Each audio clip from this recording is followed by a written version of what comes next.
Before we get into this, I just want to let y'all know I made a full video, right? A way in-depth video on the main event, the main fight, Tom Aspinall versus Cyril Gane. It was the last video I uploaded.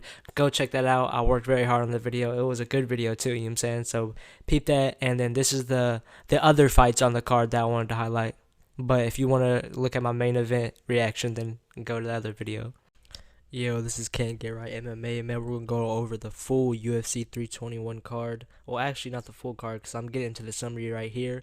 I'm only going to be covering the good fights, man. Or the fights with, like, the names and narratives, you know what I'm saying? I've been streaming on Twitch as of late, streaming the fight companions and stuff like that, because I need 50 subscribers until I can stream on YouTube. Also, new videos coming, but you know what I'm saying, very soon new videos are coming, especially about the Islam JDM, man. Now let's get into the main card, down to the prelims. Umar versus Batista, man. Umar Nurmagomedov versus Mario Batista. I'm just gotta say, Umar is a hustler, man. He's just relentless, bro. It's actually insane. I think Umar, he was always good, but that he really needed that Marab fight. Yeah, man, anytime Mario Batista tried to shrimp out, create space, Umar, he literally just smothered him, and I think Lucas Tracy said, like, Volk does this where he just hover maxes. He's just so, like, stuck down to the ground and just, like, he smothers him just relentlessly. It was like he was trying to turn, like, Mario Batista into paste, like, with the smudge onto the canvas. Like, just trying to turn him to paste on the canvas. The way he was just, like, smudging him. And, but I gotta talk about the head kick, man. The head kick, Mario Batista timed that head kick perfectly.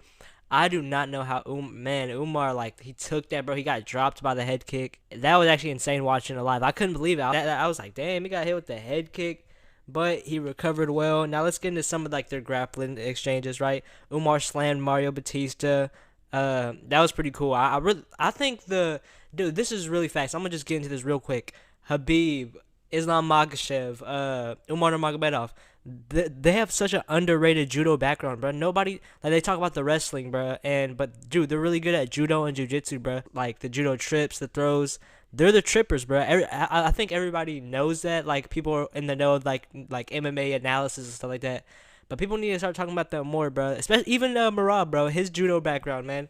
He definitely is just very well versed in his judo skills, and he has way more arsenal when it comes to takedowns. And even with John Jones, he has good judo as well. But yeah, man, he survived, slammed Mario Batista. Mario rolled for the legs eventually, right? That's like the Dagestani thing, man. You gotta Granby roll out of the body lock. You gotta go into the legs and shit like that to try to get up. But yeah, he was getting real. Oh my gosh, Mario Batista. He was getting real deep on that ankle lock, man. I was like, dog, that is crazy. See, that's the thing, bro. I really like Mario Batista. I don't really like. I'm not gonna say all this. I'm not like his #1 fan or anything, but I can respect Mario Batista's game, man. He was lighting up Patchy Mix, bro.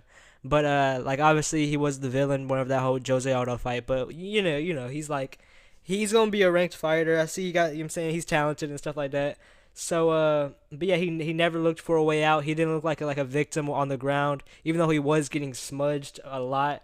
And, but yeah, he always tried to find a way to win. That was a pretty cool deep ankle lock. But after that, man, Umar just did what Umar did and literally smothered him, man. Eventually, like I said, Umar settled into side control after getting out of that ankle lock. And, like I said, doing what Umar does. But let's get into the next fight. Speaking of smudge, man, smudge in the stream, bro, I was like, W robbery, bro, W robbery. But to be honest, this is not a real robbery. Even Dana White was saying he was happy with the way the judges scored that fight. You know what I'm saying? I am too. I very am happy that Volkov won that fight. And it really wasn't a robbery, though, low-key, like, because you can't just lay on him. Like, of course, he was transitioning every once in a while, but he was literally just setting up shop in half guard the whole fight, bro, anytime he took him down. And also, I said Almeida, he kind of got that villain aura. Same with Chimaev, bro. Whenever the refs set him up just for them to take their opponent back down again, that is just such a villainous aura, bro. DC was right, man. DC was right. If you don't remember what DC was saying, he was talking about how Jelton Almeida, he can't fight. These matchups in this division, like, what type of run you can go on? Yeah, no. Be crazy. Almeida's fighting, sir. Jelton can't fight. Who you think's gonna win? Jelton, I don't know. He literally can't fight, bro. I wonder what Gable Stevenson can do, bro, because all Jelton Almeida does is, shoot. He just shoots on you and lays there, bro. He cannot fight. But yeah, this is not a real robbery, man. You can't just win fights by staying in the same position on top of somebody, especially if they're hitting you on bottom and just being more active. He just decided to just bury his face into Volkov's chest while in half guard and then Volkov won. On the feet, it was like going tit for tat. I'd say Volkov was winning. You know what I'm saying? Obviously, him being the kickboxer. But now let's get into Azamat Murzakanov versus Alexander Rakic. Man, this was nasty. Dude, this was an Ilia Topuria KO, bro. A jab KO, just bow. It was like, when I say Ilia Topuria KO, whenever Ilia Topuria hits his opponents, man, it's like he connects and they literally just like, they're immediately unconscious and they just fall. You know what I'm saying? Just out cold jab KO from Azamat Murzakanov, man. What is Azamat Murzakanov made of, bro? What's he been eating, bro? Like, it was just such a finesseful, bow, dart in jab. Caught Rakic, man, but Rakic was doing good, man. He was doing good with the lower body attacks of all varieties, you know what I'm saying? And Azamat, he was being patient, man. Azamat really seemed unassuming in the cage, to be honest, because Rakic, he looked big, long, and stuff like that, pause, you know what I'm saying? But he looked like a proper light heavyweight. Oh, yeah, and I put right here at 3 minutes and 37 seconds, Rakic shot on Azamat, right? And Azamat, he kind of looked unfazed, right? And I said on stream, you're not Fedor, though, bro. Like, come on. Because basically, he seemed like he was losing because, like, Rakic was getting off those lower body shots. And then he just shot on him and he's, like, controlling him against the fence. I'm like, bro, are you going to do something, Azamat? Come on now. He just looks so composed. I'm like, bro, you're not Fedor, bro. Lock in. And then Rakic even shot twice, bro. Both got stuffed. Second one was, like, a cool little scramble sweep from Azamat. He sweeped Rakic, man, while stuffing his takedown. That was pretty nice. But, yeah, when they broke from the clinch, Azamat kind of got like a second wind, bro, to be honest. He got like a more pep in his step, and he kind of found his range pretty quick after that. Like, as soon as they broke from the clinch, he just found his range, started picking his shots, and he was really being patient, man, with the crafty man jab to the body, being patient, and boom, he stuck that lead jab out there, which KO'd Alexander Rakic out cold, man. And that was all she wrote. Let's get into the next fight. But yeah, Ilia Topuria KO, that was insane. Round 1. Quilin Salkild, right, versus Nasrat Hakarest. Sorry if I just butchered the name, bro. I was messing up on stream as well. But, dude, I like this guy, bro. Quilin Salkild, bro. Shout out that guy, man. I believe he's Australian, too. I freaking Australians, bro. Shout out Volk. Shout out JDM. But, there's so many front kicks, man. So many front kicks to the body to set up the head kick. He really just implemented his game plan perfectly. Literally, that head kick, the front kicks, using those front kicks to land the head kick, right?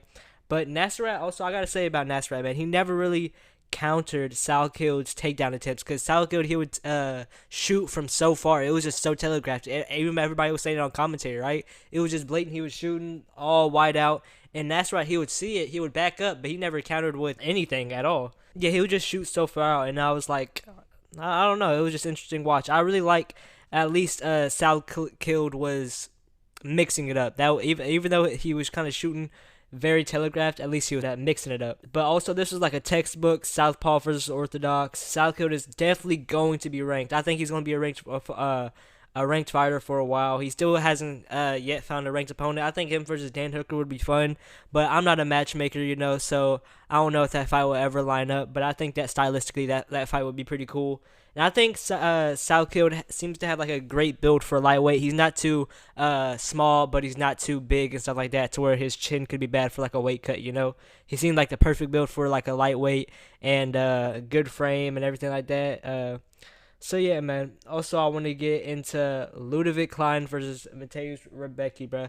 I rewatched a little bit of this fight, man. I rewatched some of these fights, right? But some of them I couldn't rewatch, which sucked, bro. It really pissed me off, bro. But I really liked this fight when I was watching it, and I want to get into how Klein, he was really getting his one off, his jab, and his 1-2 off early and often, bro. I'm telling you, Klein had just way better distance management. You would see Rebecki try to counter with some head movement, but it's more of like Klein would land a jab and then a 1-2, and then once Rebecki tasted that, he was like, let me move my head a little bit, but whenever he would go into exchanges, he wouldn't be moving his head as he was going to exchange it. He would just kind of move his head. I was like, oh, let me not just get hit again, instead of actually moving his head as he was going in and exiting. And that was making Ludovic Klein land, you know what I'm saying, find his rhythm better. And also, he caught Rebecki with the knee, man. He caught Rebecki with the knee as he was shooting in.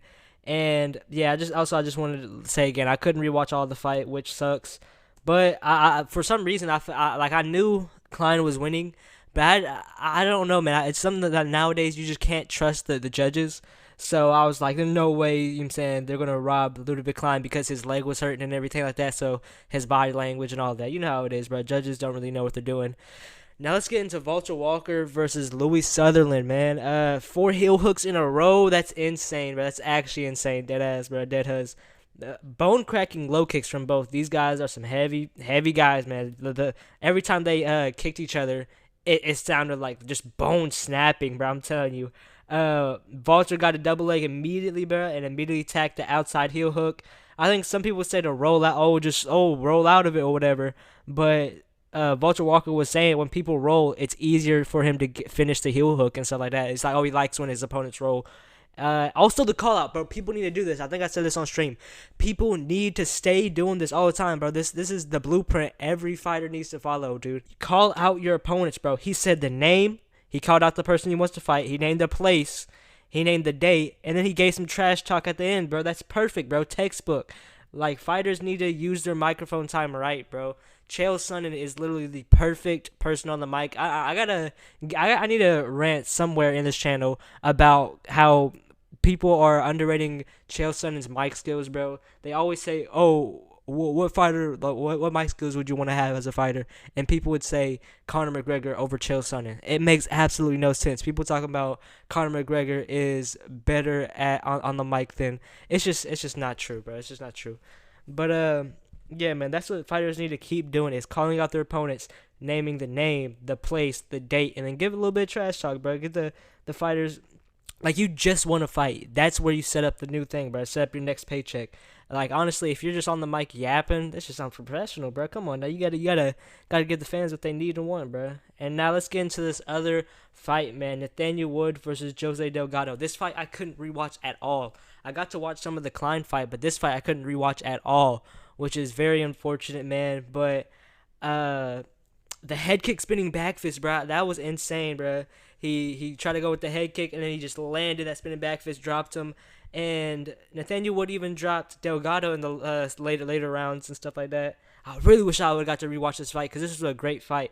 And I thought it was a robbery, right? But also people were talking about how Delgado missed weight. So people were saying they're not really upset with it.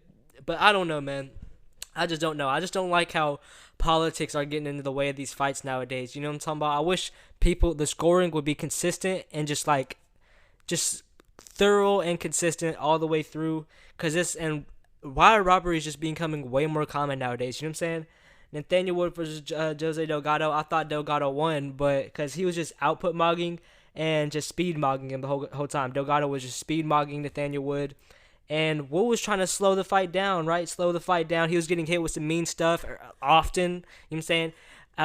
Hook cross combinations, knees. You know what I'm saying? Like, early and often, bro. Like I said, he even got dropped with the head kick spinning back fist. And, like I said, Wood was trying to slow the fight down. He was being the perfect definition of a tough out. I really like Nathaniel Wood, you know what I'm saying? Even though it was a robbery, like I said, he did miss weight. Delgado did miss weight. And, Nathaniel Wood just knows how to stay in a fight. You know what I'm saying? That's just really, he has that fighter spirit, you know, and he tried to slow the fight down, find his shots, you know what I'm saying, hit him with some stiff jabs and so on and so on. And like I said, he even dropped Jose Delgado. It was a close fight. Maybe me not being able to rewatch the fight is kind of hindering my coverage of this fight, but all I gotta tell you, it was a great fight, man. It was a good fight to watch. I did think Jose Delgado won, but if I am ever able to rewatch the fight, then I'll rewatch it. And some of the fights I didn't add, obviously the tough cookie fights. I may seem like a dickhead, bro, low key not covering the women's fights and just like but you know, man, you know how it is. And then I didn't cover that one, the Iron Turtle versus Ikram, because I just didn't want to cover it, to be honest. Like, I like the good parts of the card, man. That wasn't really much of a good fight for me, man, to at least cover at least.